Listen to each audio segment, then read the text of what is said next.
This is the digital channel of the General Overseas Service of All India Radio. I am Manoj Mainkar, and in the next half hour, I'll bring to you news updates from India and around the world, awareness videos on coronavirus by Government of India, yoga on radio, and a lot more. We'll begin with the news updates.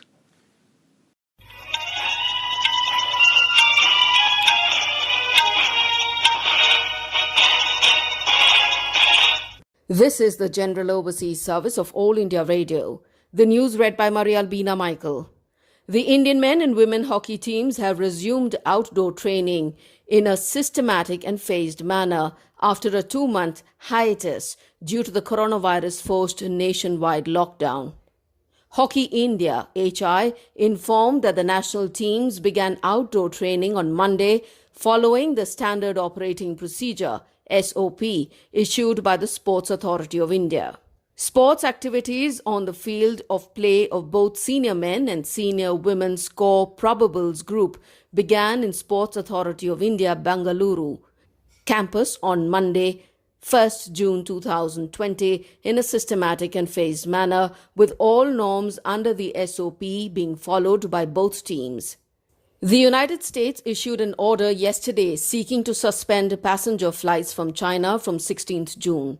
The Trump administration said that the step was taken in retaliation to China's refusal to let U.S. airlines resume flights to China. The order still needs final approval from U.S. President Donald Trump. The Trump administration has said it would continue to engage on the air travel issue. Beijing in March said domestic and foreign airlines could operate no more than one weekly flight between China and any given country, adding that carriers could not exceed the level of service they were offering on 12th March. Nepal has reported one more COVID-19 fatality on Wednesday. A 76-year-old man from Dholaka district who died at Tribhuvan University Teaching Hospital in Kathmandu tested positive for coronavirus.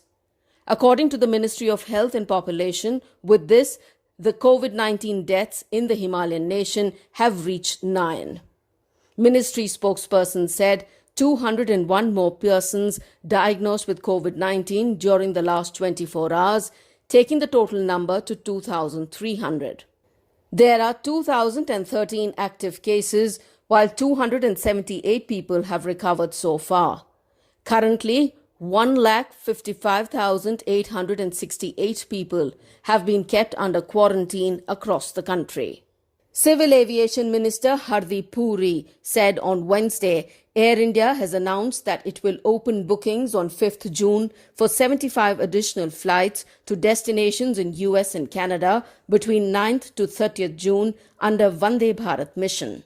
These destinations include New York, Newark, Chicago, Washington, Vancouver, and Toronto. In a series of tweets, the minister said those who wish to travel to US and Canada and fulfill required entry conditions can book themselves on these outbound flights. Some foreign airlines have already carried out evacuation flights and are planning to operate more flights.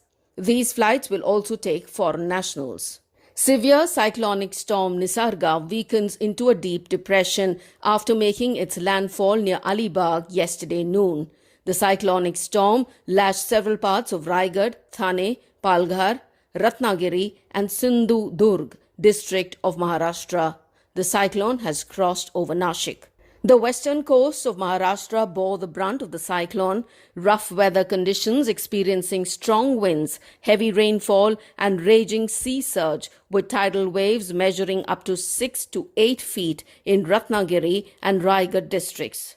The cyclone moved towards northern parts of the state late in the night, weakening in the night. The World Health Organization Director General Tedros Adhanom Ghebreyesus said that WHO will resume its trial of hydroxychloroquine for potential use against the coronavirus after those running the study briefly stopped giving it to new patients over health concerns. Speaking at an online media briefing, he said that WHO experts had advised the continuation of all trials, including hydroxychloroquine. The UN agency last month paused its large study of HCQ treatments against COVID 19, in which newly enrolled patients were getting the anti malarial drug due to fears of increased death rates and irregular heartbeats. The government has decided to permit the foreign nationals, including businessmen, professionals, researchers, engineers related to healthcare and technical specialists who need to come to India. Government has considered the matter regarding relaxation of visa and travel restrictions for certain categories of foreign nationals and decided to permit them. Ministry of Home Affairs said these foreign nationals would have to obtain a fresh business visa or employment visa from the Indian missions.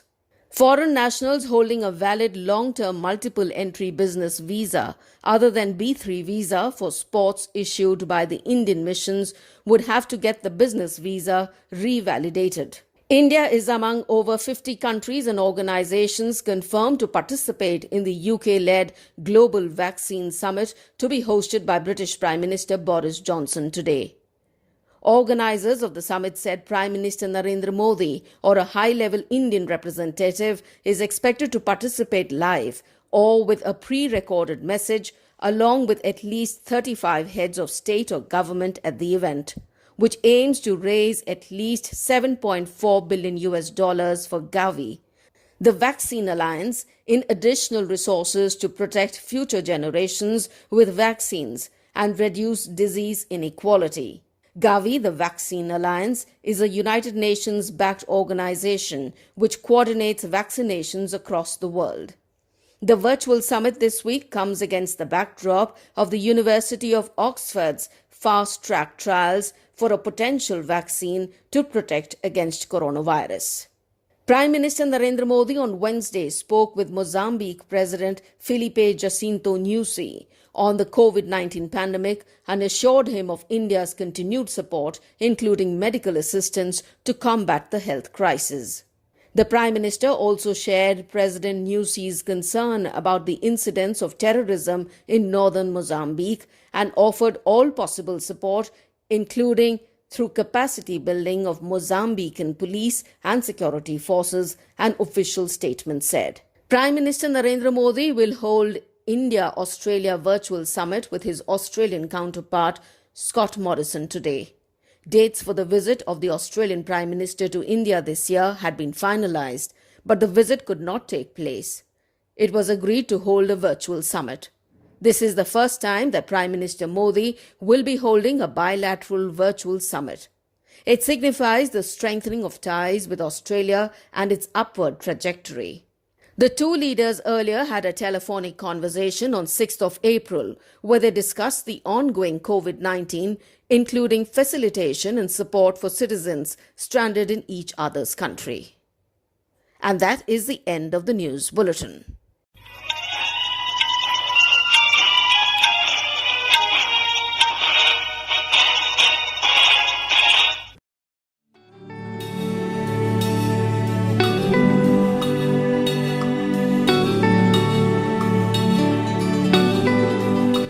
India is home to several UNESCO World Heritage Sites, ranging from natural wonders to architectural marvels. While some are keepers of the magnificence of history, others are a safe and lush haven for biodiversity to flourish. In our program India Eternal, we will take you for a virtual tour of these incredible sites. Let us know more about the history, the architecture, and the importance of these World Heritage Sites situated in India.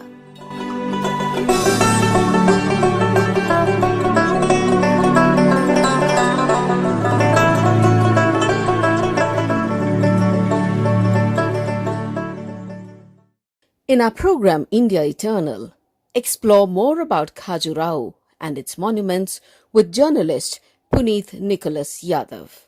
Known for their breathtaking sculptures and elegance, the magnificent Khajuraho temples present aesthetics at its best.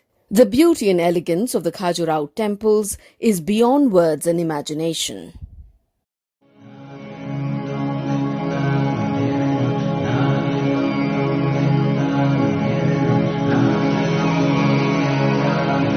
sandstone carved and laid into honeycomb patterns that rise into the deep blue skies.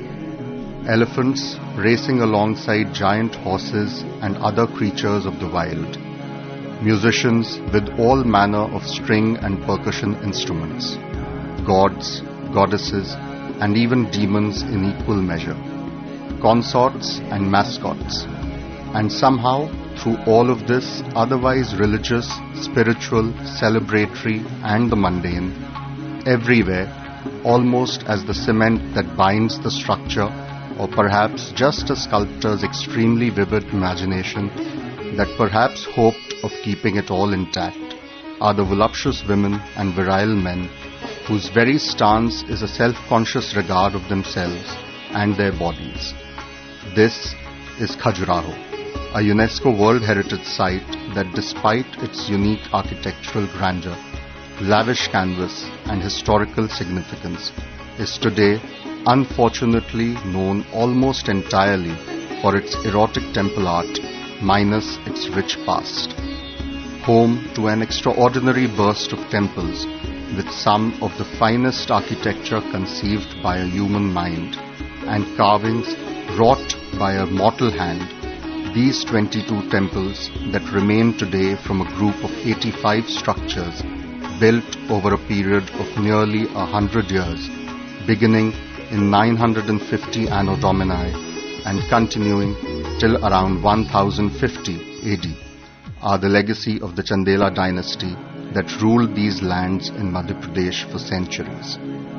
Sadly, owing to the massive global publicity that the Khajuraho temples, spread across 6 square kilometers and divided into 3 complexes, Western, Eastern and Southern, are today known purely for their erotica, and few visitors are actually informed of the place's rich history or how these temples came to be constructed.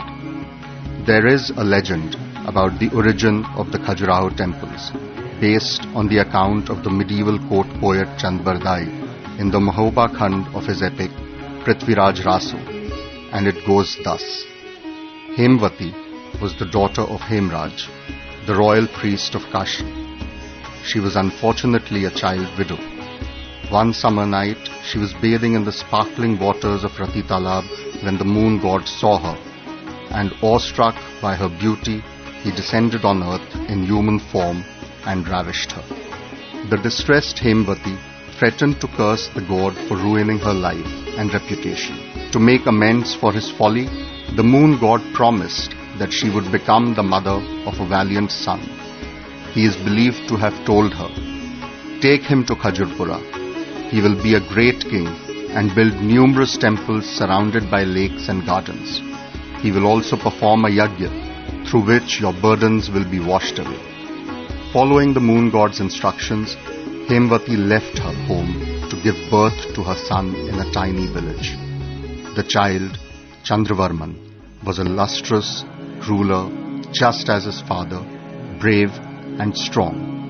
Delighted by his fiats, Hemvati invoked the moon god, who presented their son with a touchstone which could turn iron into gold, and installed him as king of Khajuraho. Chandravarman achieved a series of brilliant victories and built a mighty fortress at Kalinjar. At his mother's request, he began the building of 85 glorious temples with lakes and gardens at Khajuraho, and performed the Bandhya Yajna, which rid her of her guilt. Now, of course, Chand Bardai's poem is largely mythical and not one that finds basis in history. For starters, historical records show Chandela king Yashovarman and his son Dhang to be the rulers during whose reign most of the Khajuraho temples were constructed. However, the Chandelas did worship the moon god, among other deities, and as Chand Bardai says of Chandravarman, they were mighty rulers. But then, the romanticism of Chand Bardai's tale about the Khajuraho temples is certainly far superior to the one many guides at the site today will narrate to unsuspecting tourists. Among the many tales that one gets to hear at Khajuraho, predictably because of the erotic temple art, is that the Chandela rulers were great believers of tantric principles, which dictate the balance between the male and female forces, and an awakening that can only be achieved through copulation. This is often the predominant narrative among guides at Khajuraho, especially those at the Western Temple complex, which showcases maximum erotica on the outer walls of nearly all its temples. Most majestic among them being the Lakshmana temple dedicated to Lord Vishnu, Kandarya Mahadev dedicated to Lord Shiva, and the Devi Jagdamba and Chitragupt temples. But the more plausible explanation of the erotic rock art, which though most talked about among the sculptures of these temples, actually comprises less than 20% of all depictions, has to do with the roles that temples played during the time when these structures were built over a millennia ago. Several scholars and historians have pointed out that unlike the present, when temples serve only the purpose of worship or filling coffers, the Khajuraho temples were built during a period when these places also served the larger purpose of learning about life in general, including, though certainly not limited to, learning the finer arts of life and lovemaking. In addition, some believed that the depiction of carnal pleasures in temples was considered a good omen because it represented new beginnings and new life. What is also interesting to note is that despite the heavy depiction of erotica on the outer walls of the temples, none of the sanctum sanctorums or inner walls of these temples have such sculptures. Some suggest that the temples therefore represent that one should shed their desires, worldly or even those that are more personal and physical, if they hope to merge with the divine. Since the southeastern section of the Khajuraho complex is dominated by Jain temples, one finds only rare and merely suggestive depictions of erotica here, in keeping with the crucial tenet of celibacy that preachers of Jainism profess. If the era when Khajuraho was built is full of interesting tales and myths, its rediscovery after being hidden under a dense forest cover for nearly 6 centuries after the decline of the Chandela dynasty is equally fascinating. Following the decline of the Chandela rulers in the 1200s, Khajuraho had been devoured by a thick forest cover until it was found by British engineer T.S. Burt sometime in the 1830s. The story goes that Burt was informed by his Indian attendants about the temples of Kama Sutra, the world's first treatise on lovemaking written in ancient India, that were hidden in the forests and that he was scouting. He didn't believe the tales, but was convinced by his attendants to hike into the forest, and voila, Khajuraho, almost as we know it today, was found again.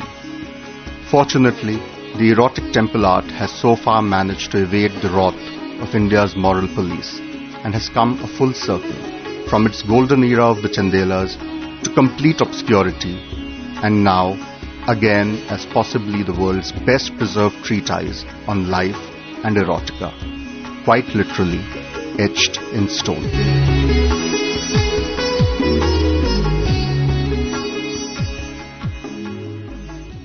In our program India Eternal, you were listening to a talk on Khajuraho and its monuments by journalist Puneeth Nicholas Yadav.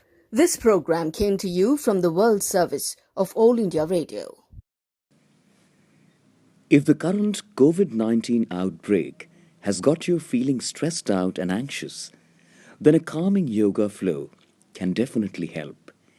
We care for your well-being and therefore, we bring for our listeners Yoga on Radio. Practice some easy asanas with Yogacharya Surakshit Goswami and keep yourself healthy and rejuvenated.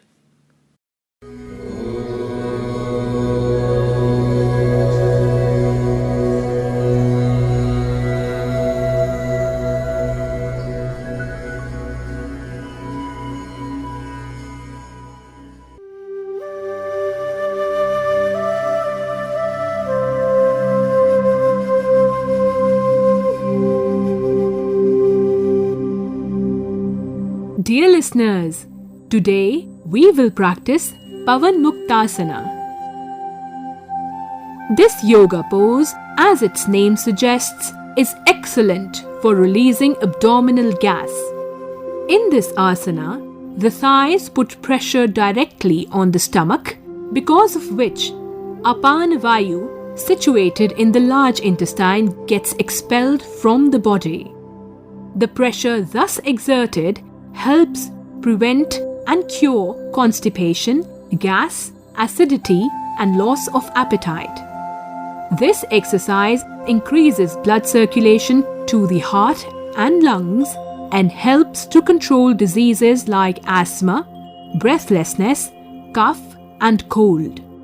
When one returns to normal position after this asana, the blood that had rushed towards the chest starts returning to other organs, thereby strengthening the stomach, liver, pancreas, small intestine, large intestine, bladder, and kidneys. It removes impurities accumulated in these organs. This asana is very beneficial for women and those who suffer from hernia and backache.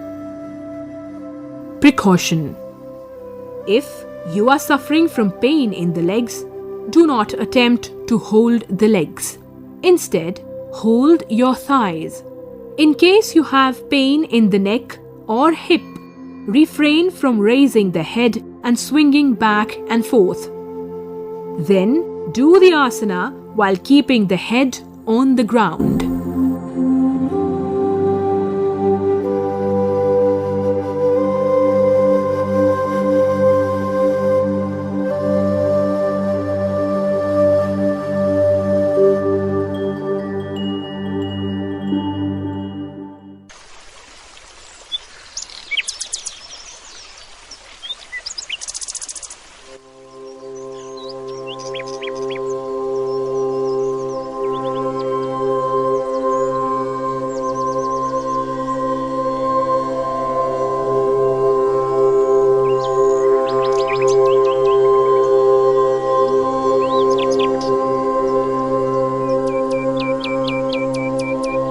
Lie straight on your back and fold both your legs at the knees.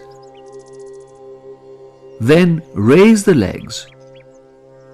Bring the knees towards the chest and hold the legs tight with the hands. Exhale and using your hands, push the legs towards the stomach. Now, raise your head and place your chin between the knees. Breathe normally. Close your eyes and remain in this position for some time. You can swing back and forth on your back. You can also roll to your right and left. Practice this asana 3 times. Remain in this posture for as much time as possible. Don't go back to your normal posture suddenly with a jerk, as doing so may not give you the full benefits of this asana.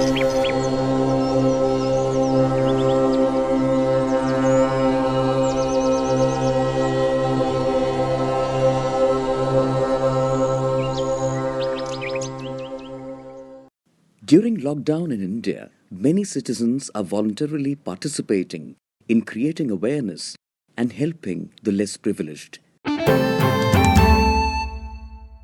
Hello friends, myself is Roshan Lal Meena. I am working as a lecturer in the Physiotherapy Department of Pandit Deen Dayal Upadhyay, National Institute for the Persons with Physical Disabilities, New Delhi. We all know that there is no particular treatment for the coronavirus disease. Hence, preventive care is only the treatment. We all are home quarantined because of the nationwide lockdown. People may face some problems like anxiety and stress during the home quarantine period. So what can we do at home to prevent infection and to get rid of stress and anxiety? First of all, to prevent the infection of the coronavirus, we should gargle with the warm water, because many times the virus sticks in the tonsils in the throat. Gargling with the warm water can disintegrate the virus and can stop the entry of the virus into the stomach and the lungs. Secondly, to reduce the home quarantine stress and anxiety, we can do some relaxation exercises. I am explaining a very simple exercise, that is breathing exercise, which not only help in improving the chest cavity volume but also help in reducing the home quarantine anxiety and stress. Coronavirus mostly affects the lungs, and those are suffering from chronic lung diseases like asthma and bronchitis are more vulnerable to the complications of the disease.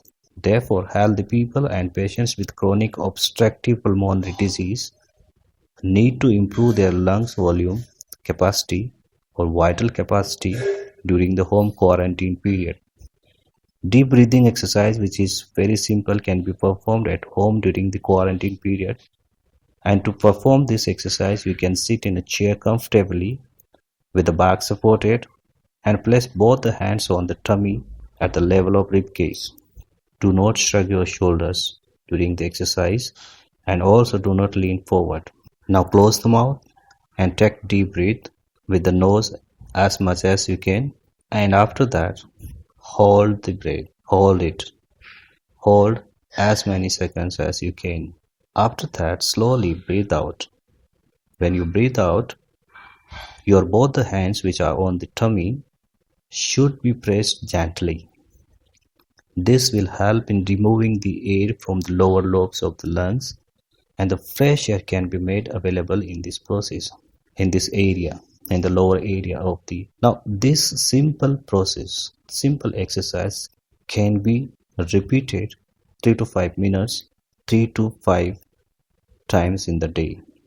Now, some other exercises like mini squat. Mini squat is when we stand and flex both the hips and knee joints up to 30 degrees, that is mini squat. And this mini squat does not produce extra load on the knee joint.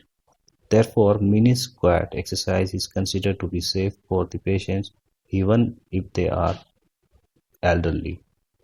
And this mini squat can be done up to 3 to 40 repetitions. But there should be a brief period between repetitions.